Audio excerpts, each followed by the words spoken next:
Mr. Minister, thank you so much for being with us. Welcome to Georgia again, and welcome to on our program. So first of all, let's start from the reason of this visit, because I know that Prime Minister Orban is here and many other representatives of Hungarian government are here. What is the reason, and why we have this kind of really very distinguished delegation from the Hungarian right now? Well, actually, last October, the agreement about strategic cooperation has been signed in Budapest. And one of the points of this strategic agreement was that the two governments would hold a joint summit, which was preceded by the bilateral meetings of our ministers.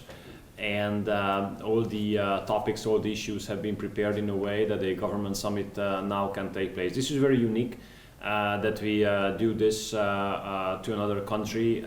Serbia and Uzbekistan have been so far the countries with which we have made such kind of comprehensive meetings, and this shows the significance we do attach to this relationship. So when we signed the agreement about strategic partnership, that was not only a piece of paper for us, we really meant it. And where we are right now so far, I mean. All right, so I do believe that there are four major pillars of our relationship. First, we are keen supporters of your integration into the European Union. We do reject double standards. So we are very heavily against the decision which has been made by the European Union regarding you, Moldova, Ukraine and Bosnia and Herzegovina. We have not agreed with the fact that what has been obligatory and precondition for you, that was kind of selective for the others. All of the four countries have to fulfill the same 12 criteria, but for Georgia that has been prescribed as a precondition, and for the others just a wish, let's put it this way. So we are very much in favor of you joining the European Union. Second pillar is the energy cooperation. Europe has been in a procedure of modernizing the energy supply, putting it more on a sustainable and green basis, a renewable basis, let's put it this way. And we all know that this would not be possible without external sources. And when we speak about external sources of clean energy, then Caucasian region is definitely a candidate here. Yeah. And we all know that the whole thing depends on infrastructure, whether there will be transmission lines through which the renewable energy can be delivered from the Caucasian region to Europe. We are working on it together in a four-lateral cooperation: Azerbaijan, Georgia, Romania and Hungary. The third pillar is definitely economy. Hungarian companies are interested in stepping into the market of Georgia. The water management is the area what I see as a ground for forward progress. And fourth, we are both Christian countries. We take Christian values seriously into consideration. We are all proud of our Christian heritage and Christian roots.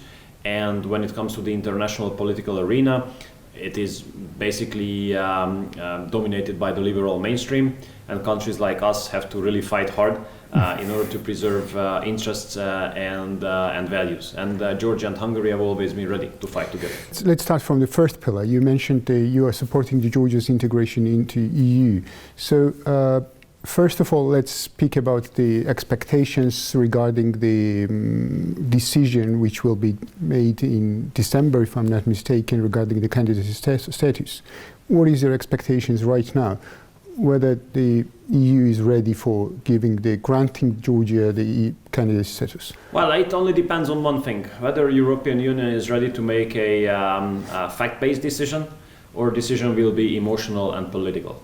Unfortunately, so far, these kind of decisions have been political and ideological instead of rational. If we put this issue rationally into consideration, it's obvious that the European Union needs a new impetus, needs new positive energy, because the European Union is losing competitiveness. It's obvious. China has overtaken us when it comes to the rank list of share to global GDP. First time ever, we are number 3 and not number 2. And in this regard, we need some new fresh air through which we can gain some some new speed, let's put it this way, acceleration. And where this energy comes from, I mean, this new energy, this positive approach, it comes from the candidate countries. And Georgia is definitely the one, kind of like that. Since Georgia has performed 10+% growth rate 2 consecutive years, what else do we need? So therefore, we will definitely be in favor of the candidate status to be given to Georgia. That's going to be a tough decision because at the same time, candidate status to Ukraine will be on vote as well. Yeah. And you know that we have a very straightforward position there. In case Ukraine does not give back those rights to the Hungarians which they used to have before 2015, we will not vote in favor of the candidate, of the moving forward with the accession talks with Ukraine. Actually, what are the feelings? What will be the EU's decision? Will it be the political one or fact-based? What do you feel right now? Well, it's hard to predict, but if I can rely on my experience recently, then obviously it has a bigger chance that the EU will make an emotional and ideological decision again. Instead of making a rational one. But I mean, hope is still there. Hope is still there. We have to work on it. We will continue to work on it. We are doing our best in order to convince our colleagues in the European Union, and let's see. Let's talk about the enlargement itself, because this is really very tight with the enlargement policy and etc. Is European Union still in a condition to enlarge itself right now? When you said that there are a lot of challenges, you mentioned the China overgrowth with the economy and etc. So the war in the European continent and etc. Is European Union still in the conditions to enlarge? I would rather formulate the question in a way to enable myself to answer. Please. To enable myself to answer whether there is a chance that the majority of the European Union would support enlargement, because I think we have to go back there. And because whenever colleagues from the European Union, other member states, do speak about enlargement openly, I mean before audience, publicly, they always speak positively, that they support, it's a good thing, it has to move forward, right? That's what you usually hear. But whenever we are among ourselves, the 27, behind closed doors, I would say that the majority of the member states speak about enlargement in a way that it cannot happen. So the majority of the European Union currently is not in favor of enlarging the European Union. We have to be honest to each other, because they always put forward, some obstacles, some concerns, some questions, some subjective criteria like the 12 points for you, which is totally subjective. If I want to say that you comply with all, I can say you comply with all with the same speed as I can say that you don't comply at all. So it depends on who says it. It depends on the judge and does not depend on the facts. So therefore, what we have to do now is campaigning in favor of enlargement, to say that enlargement is the way how European Union can get out of such a bad situation where we are now. So European Union is in bad shape currently, and we have to get out of it. And how you get out, I think enlargement is one of the tools how you can. I'm not asking who are these guys who are against enlargement, definitely, but what are the main concerns and what are the main fears of these people? Can you somehow describe? We need to understand what is the problem for our integration. What I see is that there are different approaches which put concerns forward. First of all, many of them do not want any more countries to sit around the table where consensus is the methodology of decision making. So they want to decide themselves, and especially I can assume this is kind of old Europe somehow. And those who are more in favor of the federalist approach, So they say that okay, there will be free for other countries, then there will be free for other possible stakeholders who would say no, or whom we should convince, or whom we should discuss with. That's why they are pushing for the replacement of the unanimity vote by a majority vote. because they don't like that countries have sovereign approach. Countries have national interest. And they don't even like, especially don't like when countries are ready to stand up for their national interest, you know? And this kind of federalistic approach is there, unfortunately. Then others, I think, have the fear that they would not be able to explain to their taxpayers why they have to pay more to the common budget. Others are, I think, only politically biased, and they do not like conservative values and do not like sovereignistic approach, which is being performed by some of the candidates or candidates, you know. So maybe these are the reasons, but I think that the main thing goes back to the debate in the European Union about the future of the EU. Because there are two major approaches. One towards a federalistic, let's say, direction, aiming at the construction of a United States of Europe, where Brussels has most of the competencies and the member states are having less than now. And there's another approach, let's call it sovereignistic. This is where we do belong to, where our approach is that we need strong European Union, but European Union can only be strong in case the member states themselves are strong. Definitely. If they, stick to their national heritage, identity, specificities, religion, culture, whatever, Could these kind of differences between approaches somehow damage the existence of the European Union? I don't think so, because at the end of the day, it's much more beneficial for everybody to be in the European Union and have the European Union strong. So the question is not about whether it makes sense to belong to the EU or not, because the answer is obviously it makes sense. But the debate is about what form or what operational methodology do we foresee for the European Union in the future? What is the shape we would like to see European Union in the upcoming years? The debate is rather about that and not about the existence or whether it makes sense. Sometimes the European politicians or maybe analytics and etc. they mention that there are some kind of problems in behavior of separate countries, for in Poland, Hungary, and etc. for the European Union. And sometimes they even say that, for instance, regarding the Georgia, that they don't need new Hungary inside the EU. What that means? The European political discourse and the European political arena are dominated by the liberal mainstream now.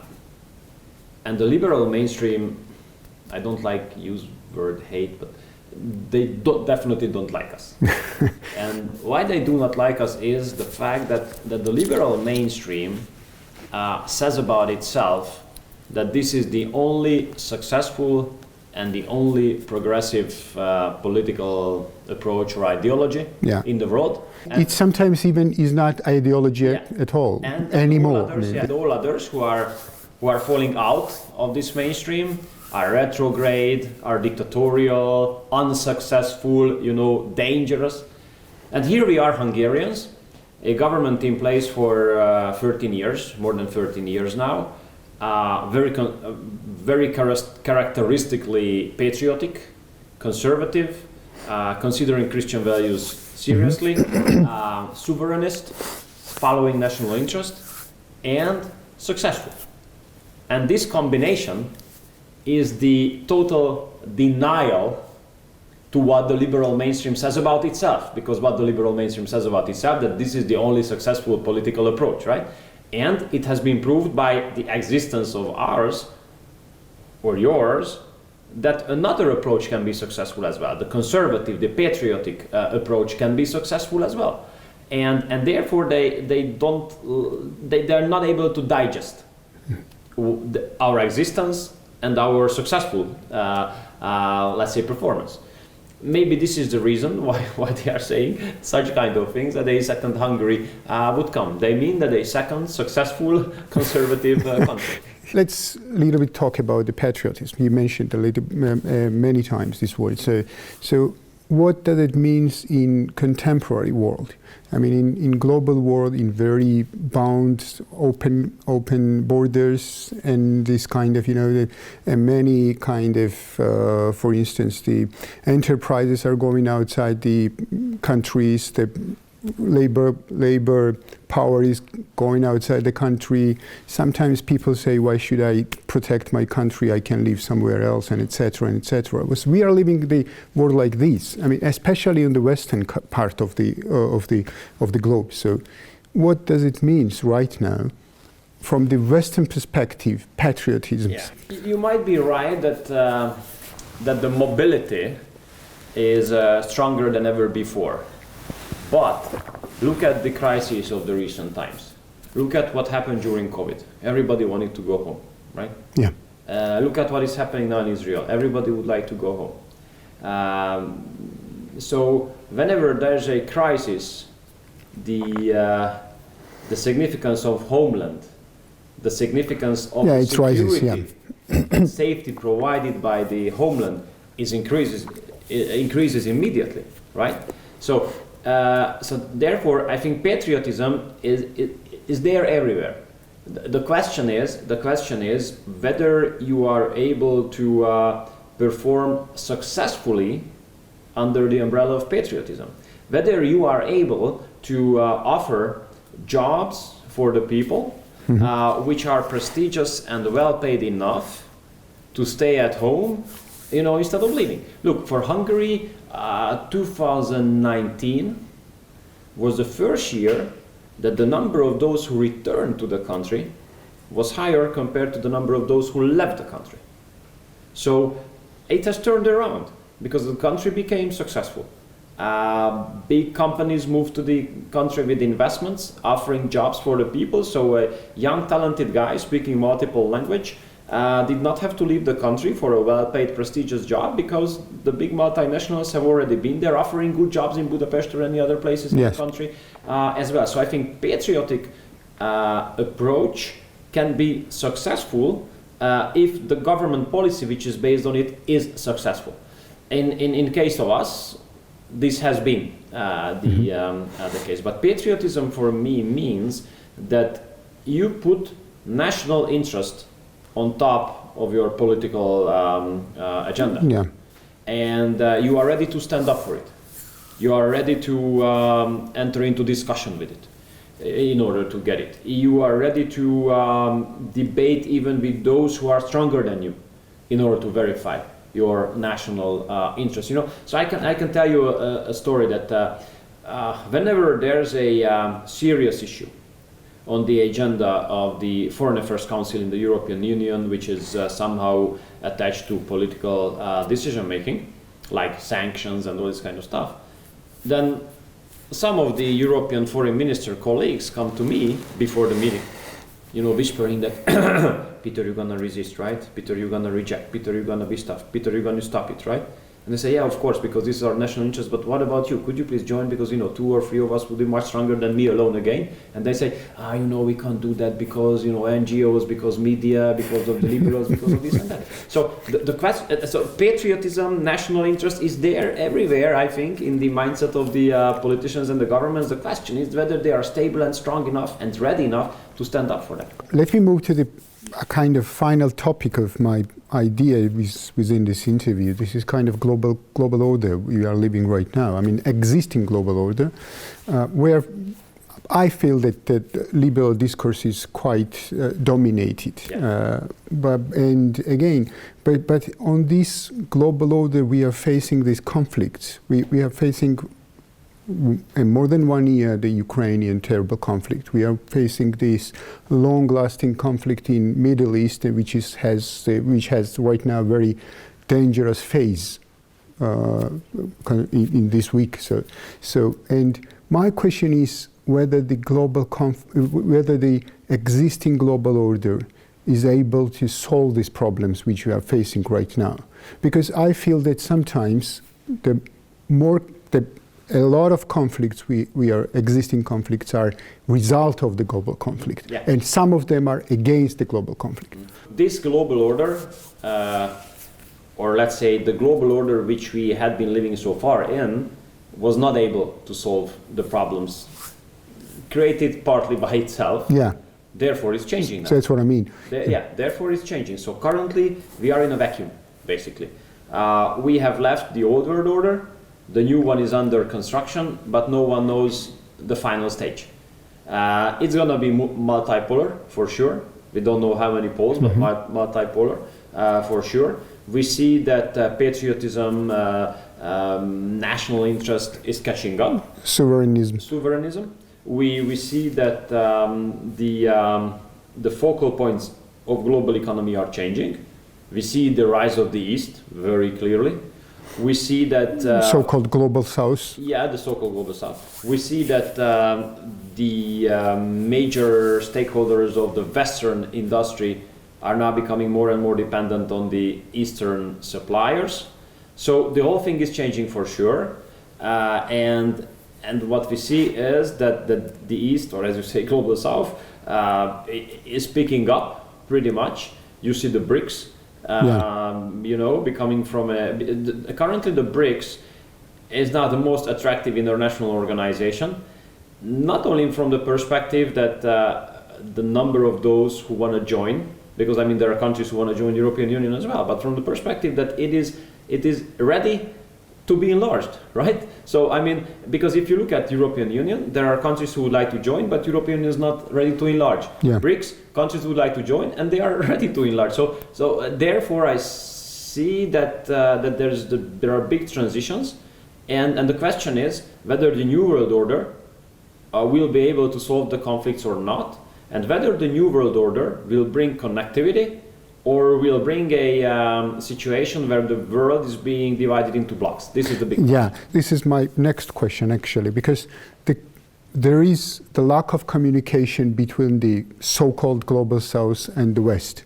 And this lackage of the communication, this brings this kind of actually the prospect of being in two blocks, finally. So is there a power, I mean the political will inside the Western side to talk with the global South? To be honest, I don't see that. But it might change, and I tell you why. Now there are more and more outreaches taking place to me, to Hungary, and then to me personally, to discuss this and that issue with the Russians for them, to discuss this and that issue with the Iranians for them. So now it seems that the channels of communication are now becoming more and more important. And we have always been in favor of keeping the channels of communication open, because why does it make sense that we always talk to each other? Okay, we agree, we know what we think, but why don't we reach out? So during the UN General Assembly in New York, I was the only foreign minister from the European Union to meet the Russian and the Belarusian counterparts. Okay, we met each other, but we can do it in Brussels as well. Why do we have to fly 9.5 hours to New York to meet with the same people? Yeah, right? Definitely. And where to meet the Russians and the Belarusians, if not in New York at the United Nations, at an international organization which has been designed for such kind of meetings. Definitely. So you know, I've been under very heavy criticism in the last year and a half to talk to the Russians, to talk to the Belarusians, to talk to the Iranians. And now those who criticize me are coming to me, asking me, please call them and tell them, ask them, and then give me the answer. Yeah, and my last question. Let's go back to Georgia's integration within the EU. You spoke about, even right now, about to be more brave about decisions, about the political decisions, and etc. You mentioned the kind of energy supplies as an interest of the European Union, but to get this kind of energy supplies from the Caucasus region, this is not really necessary to integrate Georgia into the EU. Why and what for EU could have Georgia inside the European Union? What is the main idea to having Georgia inside the EU? Well, is there any kind of necessity from the European perspective? I can just tell you from my perspective, and I don't know whether the Western European colleagues would agree with the other one, but I do believe that the more we are, the stronger we are. And this is maybe not the most sophisticated sentence in diplomatic history, but it's obvious. European Union is in bad shape. European Union needs to get stronger. Now, how you get stronger? You integrate others. So I think that currently European Union needs enlargement more then those countries who are candidates or almost candidates need the membership in the European Union. Yeah, it makes sense. Thank you so much, Mr. Minister, and wish you good luck. Thank you so much for this possibility. Thank you.